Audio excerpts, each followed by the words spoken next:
Asia cup में भारतीय team अपना तीसरा मुकाबला ओमान से खेलेगी और जाहिर सी बात है इस मैच का विजेता कौन होगा इस पे बहुत ज्यादा डिस्कशन करने की जरूरत नहीं है। लेकिन इस मैच में जो कुछ इम्पैक्ट भारतीय टीम छोड़ेगी उसका असर आपको रविवार को नजर आएगा, क्योंकि ओमान वो टीम है जिसने पाकिस्तान को खासा परेशान किया था। 161 रन पे पाकिस्तान को टीम को रोक दिया था। हालांकि बड़े अंतर से पाकिस्तान ने वो मुकाबला जीता था, क्योंकि ओमान की बल्लेबाजी में वो दम नजर नहीं आया था। लेकिन प्रैक्टिस के लिहाज से और बेंच पे जो खिलाड़ी बैठे हैं उनको मैच मिलने के लिहाज से शायद भारतीय टीम के लिए मुकाबला अहम हो जाता है। और कहते हैं ना, जब आप विनिंग मोमेंटम यानी विजय रथ पे सवार हो तो फिर वहां से उतरना पसंद नहीं करते हैं और वहां से धमक और अपनी चमक का एहसास आप लगातार विरोधी टीम को कराना चाहते हैं, फिर वो चाहे ओमान जैसी टीम हो या पाकिस्तान हो। इस मैच को लेकर बातचीत करने के लिए हमने एक बेहद खास मेहमान को बुलाया अपने साथ। ये बेहद खास मेहमान इसलिए भी आपके लिए भी बहुत खास हो जाते हैं क्योंकि इनमें कुछ खिलाड़ी ओमान की टीम में ऐसे हैं जो मुंबई में क्रिकेट खेल चुके हैं। कुछ खिलाड़ी ऐसे हैं जो सर की कोचिंग में भी रह चुके हैं। बात कर रहे हैं यहाँ पर ज्वाला सिंह की। वैसे तो उनकी पहचान यशस्वी जायसवाल के कोच के रूप में है और मुंबई क्रिकेट में एक बड़ा नाम है और कई ऐसे खिलाड़ी उन्होंने दिए हैं जो आने वाले समय में भारतीय क्रिकेट की सेवा भी कर सकते हैं। ज्वाला भाई, बहुत बहुत स्वागत है आपका। पहला सवाल तो यही जहन में आता है कि ओमान वर्सेस इंडिया, कैसे देखते हैं आप इस मैच को? सबसे पहले धन्यवाद आपका शो पे बुलाने के लिए। इंडियन टीम को जैसे आपने बताया कि कोई परेशानी तो नहीं होगी, लेकिन मैं ये जरूर बोलूंगा कि जो ओमान क्रिकेट जो टीम में चेहरे हैं उसमें से बहुत सारे खिलाड़ियों का भारत के साथ कनेक्शन है। और ये हम्म। वो खिलाड़ी हैं जो कभी भारत में खेला करते थे। इसमें बहुत सारे ऐसे खिलाड़ी हैं जो भारत में क्लब क्रिकेट खेले हैं या एज ग्रुप क्रिकेट खेले हैं, और उनका भी कभी सपना रहा होगा कि इंटरनेशनल क्रिकेट खेलने का। और उसके बाद जब उनको इंडिया से मौका नहीं मिला, क्योंकि मैं मुंबई के बहुत सारे खिलाड़ियों को जानता हूँ जो ओमान में जॉब के लिए गए पहले, और बाद में आज उसमें से बहुत सारे खिलाड़ी ओमान के इंटरनेशनल टीम में खेले। एक लड़का जी। है वैभव वाटेगांवकर जो अभी तो फिलहाल टीम में नहीं है, बट ओमान के लिए काफी खेला है, जो मेरे स्कूल में कभी हुआ करता था। हम साथ में जी। खेला करते थे एज अ प्लेयर। और अभी भी मैं देख रहा हूँ एक प्लेयर है करण सोनावने, जो हमारे एमसीसी के बहुत सारे टूर्नामेंट और जो भी कोचिंग स्कीम्स में रह चुका है। उसके फादर यहाँ पे क्रिकेट कोचिंग भी करते हैं। तो जितने भी नाम देख रहा हूँ, जितेंद्र सिंह, विनायक विनायक शुक्ला, आर्यन बिस्ट, आशीष ओडेदरा, मतलब ऐसा लग रहा है कि कोई भारत के ही कुछ गुमशुदा खिलाड़ी ओमान के लिए जाके खेलेंगे। और मुझे लगता है उनका ड्रीम कम ट्रू होगा। बिकॉज होता क्या है कि एक ऐसे स्टेज में जब आप ऐसा लगता है कि सब कुछ खत्म हो गया है, और आप जब कोई नौकरी ढूंढने विदेश जाते हो और वहां पे आपको खेलने का मौका मिलता है, और फिर आप अपने देश के उन खिलाड़ियों के साथ खेलते हो जो बहुत सारे खिलाड़ी हो सकता है एक दूसरे के साथ खेले भी हो उस एज, कहीं ना कहीं। बट इंडिया के अगेंस्ट बीइंग एन इंडियन खेलते हो तो थोड़ा सा ऑड भी लगता है कि अपने देश के खिलाफ खेल रहे हो। लेकिन मुझे लगता है उससे ज्यादा उन खिलाड़ियों को खुशी मिलती है, क्योंकि कभी जब वो अपना सपना छोड़ के कहीं दूसरे भारत के बाहर जाके एक नौकरी कर रहे होंगे, खेलने का मौका मिल गया। जैसे कि एक सबसे बड़ा उदाहरण आप देख सकते हैं, यूएस के हमारे कप्तान जो इंडिया के अगेंस्ट खेले और उन्होंने विकेट्स निकाला। तो उसी तरीके से मुझे लगता है कि ओमान के खिलाड़ियों का भी सपना पूरा हो रहा है भारत के खिलाफ। ज्यादा मुश्किल तो नहीं होगी भारतीय टीम को इस मुकाबले में, लेकिन मुझे लगता है कि उन खिलाड़ियों के लिए एक जरूर बड़ा मंच है जो ओमान से जी। भारत के खिलाफ खेलेंगे। क्योंकि पहला मैच ओमान ने पाकिस्तान के खिलाफ खेला था ज्वाला भाई, और उसमें उनके गेंदबाजों ने कमाल का प्रदर्शन किया था। पाकिस्तान जैसी मजबूत टीम को इनिशियली पहले तो बहुत परेशान किया उन्होंने, फिर अंतिम में थोड़े से रन जरूर बना लिए पाकिस्तान ने और 161 पे रोक दिया था। लेकिन पाकिस्तान को क्या थोड़ा सा गेंदबाजी से सतर्क रहने की जरूरत है ओमान की? और क्या कुछ बैटिंग ऑर्डर में आप चेंजेस यहाँ पे देख रहे हैं? क्या रिंकू सिंह को आप खेलते देख रहे हैं? और वहीं साथ में हर्षित राणा और अर्शदीप, ये दो खिलाड़ी और ऐसे हैं जो बेंच पे बैठे हुए हैं। क्या थोड़े चेंजेस आप देख रहे हैं इस मुकाबले में? और बिल्कुल मुझे लगता है कि देखिए, जहां तक आपने बताया कि ओमान की गेंदबाजी, तो भारतीय खिलाड़ी बहुत ज्यादा क्रिकेट खेल के आते हैं, आईपीएल खेलते हैं। इंडिया की जो डोमेस्टिक क्रिकेट है उसमें खेलते हैं। तो मुझे नहीं लगता कि ओमान जैसी टीम भाग को इतना बड़ा उलटफेर कर पाएगी। हालांकि T20 क्रिकेट है, कुछ भी होता है, लेकिन देखा जाए तो ना के बराबर है। जहां तक ये सवाल है कि बेंच स्ट्रेंथ, तो मुझे लगता है कि ये ऐसा जरूर मैच हो सकता है जिसमें उन खिलाड़ियों को मौका मिल सकता है जो पहले मुकाबले में नहीं खेले हैं। रिंकू सिंह को मौका मिलना चाहिए अगर उनको टेस्ट करना है। कुछ गेंदबाज जैसे हर्षित राणा है और भी जो खिलाड़ी हैं, अगर इस तरह के मुकाबले में उनको मौका मिलेगा तो मुझे लगता है कि एक टीम मैनेजमेंट के बाद और भी ऑप्शंस ओपन होते हैं। कभी कभी कोई खिलाड़ी इंजर्ड होता है या कभी टीम कॉम्बिनेशन के साथ कुछ आपको एक्सपेरिमेंट करने होते हैं, तो जरूर कुछ खिलाड़ियों को जरूर मौका देना चाहिए ताकि वो भी थोड़ा, उनको भी लगे कि वो टीम का हिस्सा है और उनके खेल में भी थोड़ा सा मोमेंटम आए। जोला भाई, क्योंकि दो जो मैचेस खेले ओमान ने, उसमें बैटिंग में अगर हम बात करें, हाईएस्ट रन एक में 27 रन है एक बल्लेबाज की तरफ से। दूसरा जो वेस्ट की आपने बात की, उन्होंने भी लगभग इतने ही रन, कोई 30 रन क्रॉस नहीं कर पाया। ये एक वरिंग फैक्टर है ओमान के लिए क्या? वो भारत के खिलाफ जब इतनी स्ट्रांग बॉलिंग लाइनअप है, जो पाकिस्तान और यूएई को उन्होंने रन नहीं बनाने दिया, ओमान के लिए बहुत बड़ी दिक्कत है बैटिंग। आपको लग रहा है खासतौर अगर कुलदीप वरुण दोनों खेले एक साथ तो खासा परेशान कर सकते हैं? स्पिन आते ही ओमान पूरा एक्सपोज हो जाता है। बिल्कुल। मुझे ऐसा लगता है कि देखिए, बल्लेबाजी एक ऐसी चीज है जिसमें आपके पास एक स्किल होना बहुत जरूरी। गेंदबाजी कभी कभार आपकी अच्छी फील्डिंग हो जाती है, एक दो अच्छे कैचेस पकड़ लेते हैं, तो कभी कभी गेंदबाजी में आप कुछ ना कुछ कर लेते हो। लेकिन बल्लेबाजी एक ऐसी चीज है जहां पे आपके पास बिना स्किल के आप सरवाइव नहीं कर सकते हो अच्छे गेंदबाजों के खिलाफ। तो जरूर, क्योंकि ये जो ओमान की टीम जो खेल रही है, मुझे लगता है कि वर्ल्ड क्लास जो अटैक है इंडिया का, वन ऑफ द बेस्ट हमारे पास T20 का वरुण चक्रवर्ती आप देखो तो नंबर वन गेंदबाज है, बुमराह है। तो मुझे लगता है कि जरूर बल्लेबाजी में थोड़ा नहीं बहुत मुश्किल होगा, क्योंकि मुझे लगता है उन्होंने इस तरह की गेंदबाजी शायद कभी फेस ही नहीं की होगी। क्योंकि उनके बल्लेबाज अगर आप देखोगे तो उसी स्टैंडर्ड के गेंदबाजों को खेल के प्रैक्टिस में यहाँ पे आए हैं। तो जरूर मुझे लगता है कि बल्लेबाजी में जरूर उनको स्ट्रगल होगा। और मुझे नहीं लगता है कोई वो बहुत बड़ा स्कोर बना पाएगी अगेंस्ट इंडियन स्पिन गेंदबाजी हो या तेज गेंदबाजी हो। मुझे लगता है कि बहुत ज्यादा कुछ वो लोग कर पाएंगे। लेकिन ज्वाला भाई, ये मैच क्या इस लिहाज से इंपॉर्टेंट आप देख रहे हैं, जिस तरह से लगातार विवाद चल रहा है भारत पाकिस्तान के बीच में, जो कुछ हुआ, क्या भारतीय टीम के लिए, चलिए मैच जीतना तो अलग मुद्दा है, एक बड़ा इम्पैक्ट वो छोड़ना चाहेंगे ताकि वो दिखाएं कि उनका विनिंग मोमेंटम किस तरह का चल रहा है? और 21 तारीख, क्योंकि जो रविवार का दिन है, उस दिन फिर आपको सुपर 4 का मैच खेलना है, और ऑलमोस्ट अब तो क्वालिफाई कर चुकी है इंडिया और पाकिस्तान। तो क्या ये उस लिहाज से एक बड़ा मुकाबला देख रहे हैं आप? नहीं, मुझे लगता है कि एक मतलब इंडिया जैसी टीम को कुछ प्रूव करने की जरूरत नहीं है। हमको पता है कि इंडिया कितनी वर्ल्ड की कितनी बड़ी टीम है। लेकिन जरूर अगर आप कोई टूर्नामेंट खेलते हो और उसमें कोई भी टीम आ जाए तो आप किसी को कमतर नहीं आंक सकते हैं। लेकिन मुझे नहीं लगता इंडिया इंडिया की टीम के लिए कोई ये बहुत ही मुश्किल या बहुत ही चैलेंजिंग मुकाबला होने वाला है, या कोई उनको ऐसा कुछ प्रूव करने की जरूरत है। अब क्योंकि मुद्दा भारत पाकिस्तान को लेकर दिन पे दिन बहुत गर्म होता जा रहा है, और जो कुछ इंसिडेंट्स हुए हैं ज्वाला भाई 14 तारीख के बाद से, मतलब एक हफ्ते के अंदर धमकियां भी हो गई कि टूर्नामेंट का बहिष्कार करेगी पाकिस्तान, फिर आई कि एंडी पाइक्राफ्ट जो है जो मैच रेफरी है उनको आप बदलें, तमाम चीजें आईसीसी ने सिरे से खारिज कर दी। अब जिस तरह से उसके बाद, जिस तरह से मोहम्मद यूसुफ का बयान आया, सूर्य कुमार यादव को जिस तरह की गाली उन्होंने दी, आपको लग रहा है बहुत टेंस वाला माहौल क्रिएट हो गया, और बहुत लंबे अरसे के बाद क्वालिटी वाइज तो पाकिस्तान कहीं टिकता नहीं है, लेकिन आपको लग रहा है ये जो इंसिडेंट्स हुए हैं उससे 21 तारीख को जो है वो मैच कुछ अलग प्लेटफॉर्म पे खेला जाएगा? देखिए, भारत ने बहुत अच्छी क्रिकेट खेली, पाकिस्तान को वन साइडेड हराया। तो हमको क्रिकेट की चर्चा ज्यादा करनी चाहिए। अब हम्म। चूंकि आप जब किसी के दिल ही नहीं मिल रहे तो हाथ मिला के क्या फायदा। तो मेरा कहना हाँ, यही है बिल्कुल।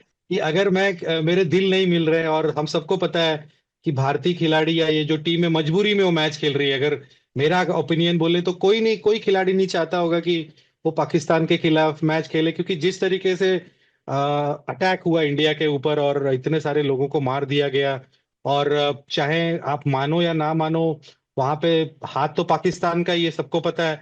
तो हम हम्म। एज अ प्लेयर हमको लगता है कि यार ये मैच हम कैसे खेल सकते हैं जब हमारे हम्म। हमारे दिल ही नहीं मिल रहे हैं।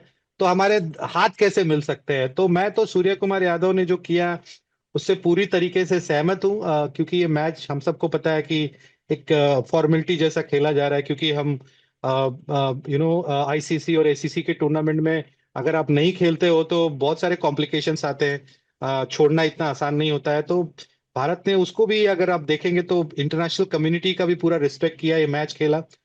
लेकिन जिस तरीके से उसके बाद बातें हो रही हैं और जिस तरीके से लोग भद्दी भद्दी बातें कर रहे हैं, ये शोभा नहीं होता देता है। मुझे लगता जी है आप इतने बड़े खिलाड़ी हो। मैंने यूसुफ योहाना का एक मैंने कुछ वीडियो देखा। आप इतने बड़े खिलाड़ी रह चुके हो और आपको भी पता है कि ये क्यों हो रहा है। क्या क्या हमारे भारतीय टीम का रवैया हमेशा ऐसा था? बिल्कुल ही नहीं था। हम 2005 में जब पाकिस्तान गए थे, आपने भी हमारा स्वागत किया था। आप भी हमारे कंट्री में आए, हमने भी आपका स्वागत किया। तो अब लेकिन जी उस तरह के माहौल नहीं है। और इस तरह के माहौल किसने क्रिएट किया है सबको पता है। किस तरीके से बार बार पाकिस्तानी अटैकर्स आते हैं हमारे हमारे टेररिज्म के नाम पे। एक शांत देश है इंडिया। आप हमेशा हम कभी भी हमने किसी पे अटैक नहीं किया। हम तो हमेशा सहनशील देश रहे हैं। और हम किस तरीके से अपने आप को संभालते हैं। और उस माहौल में टेररिस्ट अटैक होता है और फिर उसके बाद एक लड़ाई होती है जिसमें पाकिस्तान बुरी तरीके से हारता है। और उसके बाद भी वहां की सरकार बोलती है और जश्न मनाती है। तो सबको पता है कि किसका चरित्र क्या है। तो मुझे लगता है कि हाथ नहीं मिलाने से इतने बड़े बड़े क्रिकेटर्स ने इस तरह की बातें कह दी। शायद उनको अपनी हार वो पचा नहीं पा रहे हैं। और जिस एग्जैक्टली तरीके से बिल्कुल सही मुझे बात लगता किया। है कि जिस तरह मैं जो मैच देख रहा था इंडिया पाकिस्तान का, मुझे तो ऐसा लग रहा था कोई इंटरनेशनल टीम कोई एक बोलते हैं ना, एक छोटी सी रणजी ट्रॉफी टीम के साथ खेल रही है।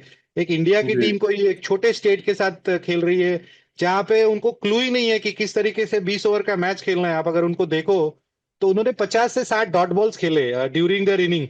आप एक 70-80 बॉल के इनिंग में 40 से 50 डॉट बॉल कैसे खेल सकते हो T20 क्रिकेट में? जबकि अगर पाकिस्तान का रिकॉर्ड देखेंगे तो पाकिस्तान मुझे लगता है इंडिया से ज्यादा दुबई में खेलता है। उनके बहुत सारे टूर्नामेंट बिल्कुल। दुबई में होते हैं, शारजा में होते हैं। तो उनको उस विकेट का आइडिया भी है।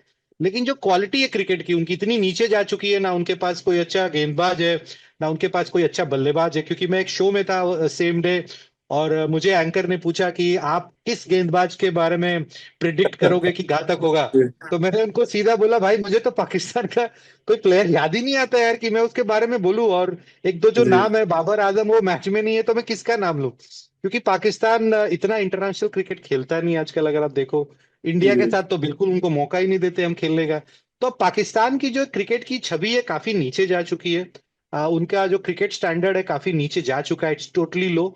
अगर आप देखो तो एक टाइम हुआ करता था जब 90s में हम डरते थे पाकिस्तान से कि हम इमरान, आई मीन ओवाकार यूनिस, वसीम अकरम, इंजमामुल हक और ये सारे खिलाड़ी थे। तो मुझे लगता है बिल्कुल। पाकिस्तान का जो क्रिकेट है बहुत नीचे जा चुका है। और मुझे लगता है कि वो भारत को अब फिलहाल चैलेंज करने की किसी तरीके से वो तैयार नहीं है। और जहां तक मैंने स्टार्ट किया, जहां पे दिल नहीं मिलते हैं वहां पे हाथ कैसे मिलेंगे? बिल्कुल, लेकिन एक एक चीज तो आप भी मानेंगे ज्वाला भाई कि एशिया कप का, चलिए सारी टीमें बहुत कमजोर है, लेकिन जो मजा था वो खराब कर दिया इन लोगों ने। कभी कहते हैं कि हम बायकॉट कर देंगे, कभी कहते हैं हम वापस चले जाएंगे। 1 घंटे मैच डिले कर दिया उन्होंने यूएई के अगेंस्ट, मान मनोबल चलती रही। फिर अंत में क्योंकि 140 करोड़ रुपए आपको देने पड़ते, आप घुटने के पे चलकर वापस आ गए। ये तो एक तरह से कहा जाए थूक के चाटने वाली बात है। अगर आप बार बार कह रहे हो कि हम जाना है तो चले जाओ भाई, आप मत खेलो 21 तारीख को मैच। कौन रोक रहा है आपको? तो ये आपको लग रहा है एशिया कप जैसे टूर्नामेंट का जो अस्तित्व था, उसका मजा ही खराब कर दिया इन्होंने इस तरह की हरकतें करके। 14 तारीख से 21 तारीख के बीच में वो तमाम हरकतें कर चुके जो इंटरनेशनल क्रिकेट में ना हमने कभी देखी थी ना सुनी थी। देखिए, जब आदमी की हालत कमजोर होते हैं ना तो धमकियां ही दे सकता है। आज पाकिस्तान की जो क्रिकेट है वो हम सब देख रहे हैं किस तरीके से चल रही है।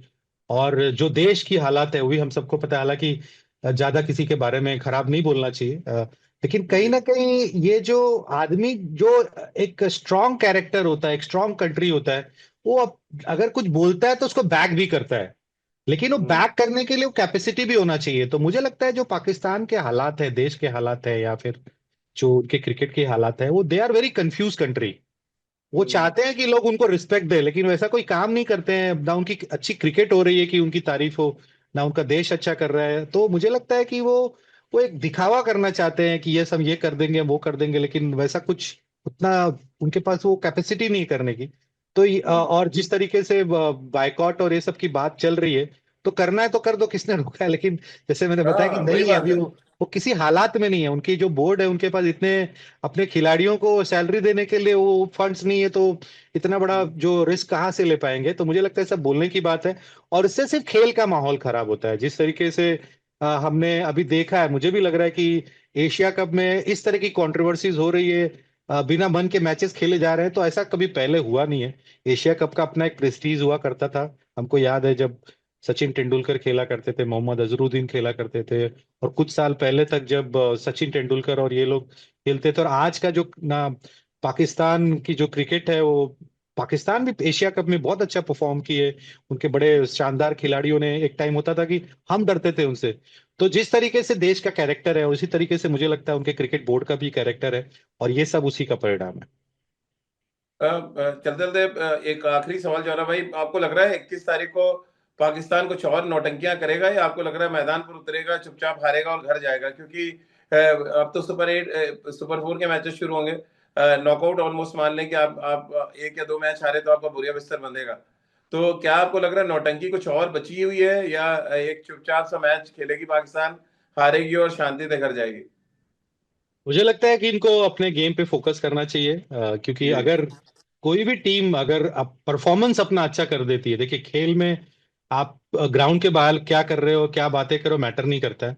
मैटर ये करता है कि आप खेलते कितना अच्छे हो। अगर आप अगर अच्छा मैच, अगर आपकी टीम परफॉर्म नहीं करती है तो फाइट तो कर सकती है, जीत नहीं सकती है तो फाइट कर सकती है। तो मुझे लगता है पाकिस्तान को अभी सब कुछ भूल के फोकस करना चाहिए कि इंडिया को एक टफ फाइट दे, एक अच्छा मैच हो। और मुझे लगता है एक अच्छा मैच अगर खेलेंगे तो शायद हो सकता है जो ये सब बातें जो लोग की जहन हम्म। से धीरे धीरे निकल जाए और वो अच्छी चीज याद रहे। तो मैं दुआ करता हूँ कि पाकिस्तान अच्छे मूड से आए, एक क्रिकेट मैच खेले और अच्छा क्रिकेट खेले, और लोग उसकी ज्यादा बातें करें। जोला भाई चलते चलते, क्योंकि भारतीय बैटिंग का अभी तक नंबर नहीं आया है, तो अब ओमान से क्योंकि मैच है, क्या आप देखना चाहेंगे? पहले बैटिंग करते देखना चाहेंगे, एक बड़ा स्कोर देखना चाहेंगे? अभिषेक शर्मा, शुभमन गिल, संजू की जैसे बैटिंग नहीं आई, चलिए सूर्या की और तिलक की तो आ गई। आप थोड़ा देखना चाहेंगे Sanju top of the order आके बैटिंग करें, और मतलब इंडियन टीम एक बड़े स्कोर की तरफ जाए, ऐसा कुछ जानना चाहेंगे? अभी तो मैं सोचता हूँ टॉस जीत के करेंगे क्या, that is the biggest question, कि नहीं, टॉस जीत के आपको लग इंडियन रहा है टीम बैटिंग क्या करना करेगी। चाहिए, लेकिन आप क्या सजेस्ट करेंगे, बैटिंग करें ओमान के खिलाफ? अगेन वही है कि अगर इंडिया की टीम ओमान के खिलाफ खेलती है तो मुझे लगता है बहुत बड़ा स्कोर बना सकती है। जी। क्योंकि जिस तरीके से भारतीय बल्लेबाजों का फॉर्म है, अ, आप अभिषेक शर्मा ले लो, शुभमन गिल आउट हो गए, उनके अंदर भी एक भूख होगी। संजू सैमसंग है, तिलक वर्मा है, सूर्य कुमार यादव, मतलब ये सारे T20 के बहुत बड़े धुरंधर खिलाड़ी है। तो मुझे लगता है इंडिया की अगर पहले बैटिंग आ गई तो मुझे लगता है ओमान के गेंदबाजों की खैर नहीं है, और तो क्या शायद उनके आपको लिए लग रहा है एक ज्वाला भाई नाइटमेयर रिकॉर्ड हो। बन सकता है 300 का? 300 पार कर सकते हैं हम पहली बार? देखिए अब ये क्रिकेट में बोल पाना बहुत मुश्किल है कि कौन 200 बनाएगा, 300 बनाएगा। नहीं, आपने क्वालिटी ओमान की गेंदबाजी की भी देखी है और हमारी क्वालिटी बल्लेबाजी की देखी है, इसलिए मैं पूछ रहा हूँ। और जिस तरह की शुरुआत अभिषेक करते हैं, मतलब ऑलमोस्ट पॉसिबिलिटी नजर आती है हमेशा कि ये हो सकता है। मुझे लगता है अगर इंडिया की टीम 2 विकेट या 3 विकेट पे 20 ओवर खेल गई तो 250 से ऊपर तो बन ही जाएगा। लेकिन 2 या 3 विकेट अगर गिरे, 2 विकेट या 3 विकेट करने का मतलब है एक किसी ओपनर का बड़ा 100 या जी। 150। तो अगर इंडिया की टीम 2 या 3 विकेट पे 20 ओवर खेली तो मुझे लगता है अभिषेक शर्मा का एक बड़ा 100 हो सकता है, शुभमन गिल का हो सकता है, और बाकी सारे बल्लेबाज आप देखें, तिलक वर्मा को हम कैसे भूल रहे हैं। अभी भारत में जी। उन्होंने 2-3 शतक एक साथ लगाए थे। तो ये तो सारे बल्लेबाजों का मतलब बोलते हैं ना, लॉटरी निकल जाएगी अगर उन्होंने पहले बैटिंग किया तो। इसीलिए मैं ज्वाला भाई कह रहा हूँ कि अगर 300 बनाते हैं तो पाकिस्तान को कितना आप डरा देंगे? एज अ कोच आपको क्या लगता है, अगर आपका अगला मैच खेलना और एक टीम 300 बना के एक दिन के बाद गए मैदान पे आ रही है, पाकिस्तान पे साइकोलॉजिकल कितना बड़ा इंपैक्ट डाल देगी भारत अगर 300 बना देती है? देखिए पाकिस्तान पे तो ऑलरेडी साइकोलॉजिकल दबाव है, और कितना बनाएंगे अब दबाव। जी। बस ज्यादा मजाक में नहीं लेना चाहिए कि I really respect cricket, cricket से बड़ा कुछ नहीं जी। है। जी, क्रिकेट तो लेकिन है ही बड़ा अगर है, नो डाउट। मुझे क्रिकेट कभी भी कुछ भी उलट फायर हो सकता है। लेकिन मुझे लगता है कि पाकिस्तान को और प्रेशर में लाने की जरूरत नहीं है, क्योंकि जिस तरीके से वो पिछला मैच खेले हैं, वो एकदम क्लूलेस थे। अगर वो शाहिन शाह अफरीदी आके 30-35 रन नहीं बनाते तो शायद उनका स्कोर 70 से 80 रन या 90 रन होता। तो मुझे लगता है वो तो ऑलरेडी प्रेशर में है। और जहां तक मुझे लगता है कि अगर इंडिया ने पहले बल्लेबाजी की तो एक दो प्लेयर की लॉटरी जरूर निकलेगी, कुछ ना कुछ रिकॉर्ड जरूर बनेंगे। This is what I feel. चलिए, आपका दिल क्या कह रहा है, किसकी लॉटरी निकलने वाली है? आई रियली फील, अगर मैं बोलूँ तो मुझे लगता है कि हम बार बार अभिषेक शर्मा का नाम तो लेते हैं, लेकिन मुझे लगता है शुभमन गिल का खेलना बहुत जरूरी है। क्योंकि वो एक हाँ। एक स्पॉट होल्ड करते हैं, बहुत ही भारत के एक बहुत ही प्रमुख बल्लेबाज है। तो मैं चाहूंगा वो बड़ा रन बनाए ताकि हमारी बल्लेबाजी और खतरनाक हो जाए, क्योंकि अभिषेक शर्मा तो है ही, फिर अगर शुभमन गिल ने भी एक बड़ा 100 बनाया तो फिर दोनों साइड से आप देखोगे कि एक आपको अलग अलग शॉट दिखाई देंगे। तो मैं चाहता हूं कि ओपनिंग में शुभमन गिल, और मुझे लगता है कि 3 नंबर पे एक तिलक वर्मा है, ये दो लोग फायर करें, और ताकि हमारी बल्लेबाजी में और डेप्थ आ जाए। चले ज्वाला भाई, बहुत बहुत शुक्रिया। और हम सब यही उम्मीद कर रहे हैं कि लॉटरी लगे भारतीय टीम की, ओमान के खिलाफ बल्लेबाजी आए पहले, और फिर एक बड़ा स्कोर हम देखें, और एक उसका जो बड़ा इम्पैक्ट है वो फिर संडे को भी नजर आए, क्योंकि संडे को फिर एक बार मुकाबला पाकिस्तान से है। तो ओमान की तो चर्चा बहुत हो रही है, लेकिन ओमान के साथ साथ ज्वाला भाई से हमने पाकिस्तान पे भी चर्चा की और कई अहम मुद्दों पे भी बातचीत की। और देखिए, बड़ा दिल दिखाया है ज्वाला भाई ने, जिस तरह उन्होंने कहा कि 90s में हम पाकिस्तान से डरते थे, कुछ ऐसे ही ऑनेस्ट ओपिनियन की उम्मीद हम लोग पाकिस्तान के क्रिकेटर्स से भी और उनके एक्सपर्ट से भी करते हैं कि ऑनेस्ट बात करें। खिलाड़ियों को गाली देना शोभा नहीं देता, खिलाड़ियों के बारे में उल्टा बात करना शोभा नहीं देता।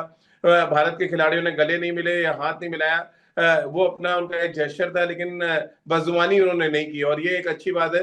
आप खेल से जवाब दें, जैसा ज्वाला भाई ने कहा कि अपने खेल के ऊपर अगर पाकिस्तान बढ़ाती है और एक बेहतर मैच देखने को मिलता है, तो इससे बेहतर बात क्रिकेट के लिए कुछ नहीं हो सकती। बहुत बहुत शुक्रिया ज्वाला भाई आपका हमसे बातचीत करने के लिए। Thank you, thank you.